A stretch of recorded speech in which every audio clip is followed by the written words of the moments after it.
নমস্কাৰ আপোনালোকে চাবলৈ আৰম্ভ কৰিছে 24 লাইভ ষ্টুডিঅ'ত মই সাব্বিৰ আৰু এই মুহূৰ্তত আটাইতকৈ আজিৰ দিনটোৰ চৰ্চিত ডাঙৰ বিষয়টো আপোনালোকৰ মাজলৈ লৈ আহিছো আপুনি বিবাহিত নেকি প্ৰথম কথা আপুনি বিবাহিত নেকি এই বিবাহিত যদি হয় এই বাতৰিটো আপোনাৰ কাৰণে অতিকৈ গুৰুত্বপূৰ্ণ বা আপুনি বিবাহ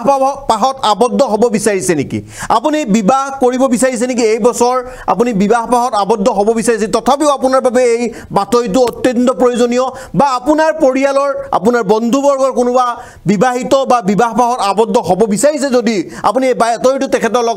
লগত শেয়াৰ কৰক কাৰণ যদি আপুনি বিবাহ কৰিব বিচাৰিছে বা আপোনাৰ পত্নী আছে আৰু তেওঁৰ বয়স কিশোৰী গৰাকী বা এই যুৱতী গৰাকীৰ বা আপোনাৰ কন্যা আপোনাৰ স্ত্ৰীৰ বয়স যদি 18 বছৰ বা তাৰ তলত তেতিয়া হলে আপুনি বিপদত পৰিব কাৰণ ইতিমধ্যে অসম চৰকাৰৰ ফলৰ পৰা মুখ্যমন্ত্ৰী ডক্টৰ হিমন্ত বিশ্ব শৰ্মাৰ নেতৃত্বত যোৱা বছৰৰ পৰা এক ডাঙৰ অভিযান আৰম্ভ কৰা হৈছিল বাল্য বিবাহৰ ক্ষেত্ৰত বাল্য বিবাহকাৰীসকলক নিস্তাৰ দিয়া নাই ৰাতিটোৰ ভিতৰত হ অবৈধ স্বামীসকলক জেললৈ টানি সুচৰাই লৈ যোৱা হৈছিল তেওঁলোকৰ ওপৰত বিহিত ব্যৱস্থা গ্ৰহণ কৰা হৈছিল হে আছিল পুৰণা কথা কিন্তু আজি তাৰিখত 1 জুলাই তাৰিখৰ পৰা দেশত যেহেতু তিনিখন ক্ৰিমিনেল নিউ ল নতুন আইন আৰম্ভ হৈছে আজিৰ পৰা বলবৎ কৰা হৈছে ভাৰতীয় ন্যায় সংহিতা আইন আৰু এই আইনৰ অধীনত যদি আপুনি 18 বছৰৰ তলৰ যুৱতী কিশোৰীক বিয়া কৰায় তেতিয়াহলে আপুনি দুখী সাব্যস্ত হ'ব ইয়াৰ উপৰিও 18 বছৰৰ তলৰ যুৱতীৰ লগত যদি আপুনি শাৰীৰিক সম্পৰ্ক কৰে যদিও বা সেই কিশোৰী গৰাকী আপোনাৰ স্ত্ৰী নহওক কিয় বা সেই কিশোৰী গৰাকীৰ বা আপোনাৰ পত্নীৰ সম্পত্তিৰ তেওঁৰ সন্মতিৰ আধাৰত আপুনি শাৰীৰিক সম্পৰ্ক যদিও কৰে তেওঁৰ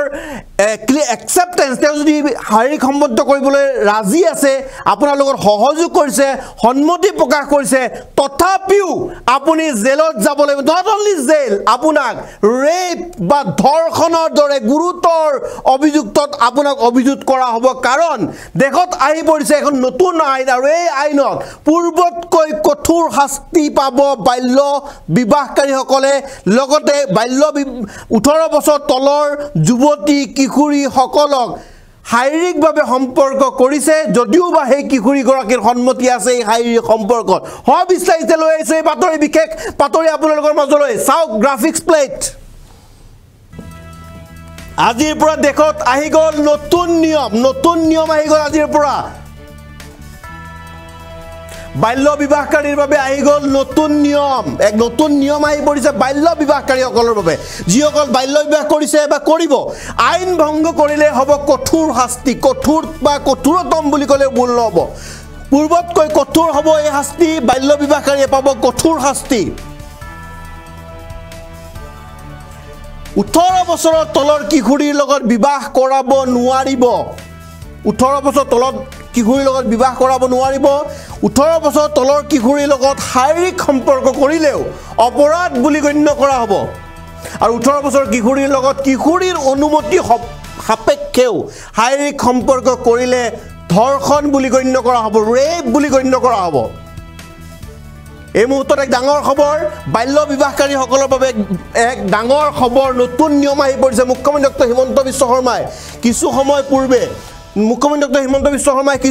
পূৰ্বে সংবাদ মেল যোগে এই কথা ঘোষণা কৰিছে কিয়নো ৰাজ্যত যোৱা বছৰৰ পৰাই বাল্য বিবাহৰ প্ৰতি মুখ্যমন্ত্ৰী ডক্টৰ হিমন্ত বিশ্ব শৰ্মাই যি আক্ৰমণাত্মকভাৱে উঠি পৰি লাগিছে বাল্য বিবাহকাৰী অবৈধ স্বামীসকলক ধৰি বান্ধি জেললৈ প্ৰয়োগ কৰিছে নিশাটোৰ ভিতৰত ঘৰৰ সন্মুখত বিভিন্ন পুলিচ মুতায়ন কৰা হৈছে বিচাৰি উলিওৱা হৈছে লিষ্ট ওলাইছে আৰু আজি নতুন আইন বলবৎ হোৱাৰ ফলত বাল্য বিবাহকাৰীসকললৈ এক নতুন নিয়ম আহিছে কাৰণ অকল বাল্য বিবাহই অপৰাধ নহয় সেই সময়ছোৱাত আচলতে 18 বছৰ তলৰ যিকোনো যুৱতীক যদি বিয়া কৰায় আৰু বিয়া কৰা অৱস্থাত বা বিয়া নকৰোৱা অৱস্থাত যিকোনো ছোৱালীৰ সন্মতি সাপেক্ষে যদি শাৰীৰিক সম্পৰ্ক স্থাপন কৰে সন্মতি হওক বা নহওক শাৰীৰিক সম্পৰ্ক সন্মতি নহলতো ৰেপ হ'বই আৰু যদি সন্মতি থাকে অনুমতি থাকে তেওঁ নিজে বিচাৰে তথাপিও ৰেপ বুলি বিবেচিত হ'ব ধৰ্ষণ বুলি বিবেচিত হ'ব আৰু কঠোৰতম শাস্তি বিহা হ'ব মুখ্যমন্ত্ৰী ডক্টৰ হিমন্ত বিশ্ব শৰ্মা ভাষ্য শুনাই ল'ব বিচাৰিছোঁ 12 বজাৰ প্ৰায় আমি IPCৰ অধীনত কেছ ৰেজিষ্টাৰ কৰা আমি বাদ দিছোঁ আৰু আমি ভাৰতীয় ন্যায় সংহিতাৰ আধাৰত কেছ ৰেজিষ্টাৰ কৰা আৰম্ভ কৰিছোঁ এতিয়া ইয়াত এটা খুব ভাল প্ৰভিজন আহিলে যে চাইল্ড মেৰেজ কোনোবাই যেতিয়া কৰে সবচে ডাঙৰ কথা যে উইথ কনসেন্ট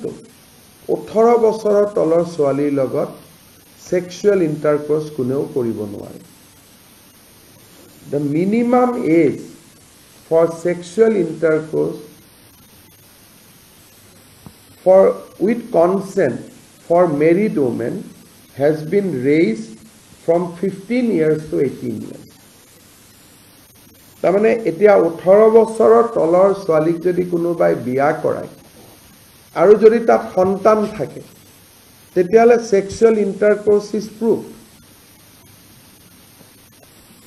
যে 18 বছৰ আপুনি 16ত বিয়া কৰালে 12 বছৰত বিয়া কৰালে 18 বছৰ আগতে আপোনাৰ সন্তান হ'ল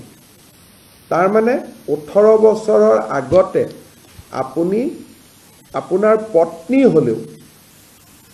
আপুনি সেক্সুৱেল ইন্টাৰকোৰ্স কৰিব নোৱাৰে আৰু যেহেতু সেক্সুৱেল ইন্টাৰকোৰ্স কৰিছে this has become a new category of offense under ভাৰতীয় ন্যায় সংহিতা ইয়াৰ ফলত চাইল্ড মেৰেজৰ ওপৰত আমি বহুত কাম কৰিব পাৰিম আৰু ন্যায় সংহিতাত কোৱা হৈছে যে 18 ইয়াৰ্ছৰ তলৰ even consensual intercourse is equivalent to rape অৰ্থাৎ 16-17 বছৰৰ ছোৱালীক with consent to যদি আমি sexual intercourse কৰো it will be considered as rape and it will be punishable as offense of rape গতিকে ইয়াৰ ফলত আমাৰ চাইল্ড মেৰেজৰ বিৰুদ্ধে যুঁজ দিয়াত আমাৰ বহুতখিনি সহায় হ'ব আৰু এই বিষয়ত আমি যথেষ্ট কাম কৰিম যাতে ৰাইজক নতুন অফেন্সৰ বিষয়ে আমি জনাব পাৰিম sufficient to say that এতিয়া মই বিয়া কৰাব পাৰো কিবা কাৰণত বিয়া হ'ল ঘটনা চক্ৰ কিন্তু মই ইন্টাৰকোৰ্স কৰিব নোৱাৰো গতিকে চাইল্ড মেৰেজৰ লগত 18 বছৰ তলতটো prohibited আছে পানিশমেন্ট কম আছিল 3-4 years কিন্তু যেতিয়া আপুনি child marriage with sexual intercourse it will become a rape ধৰ্ষণৰ গোচৰত তাক আমি তদন্ত কৰিব পাৰিম আৰু আদালতে শাস্তি দিব পাৰিব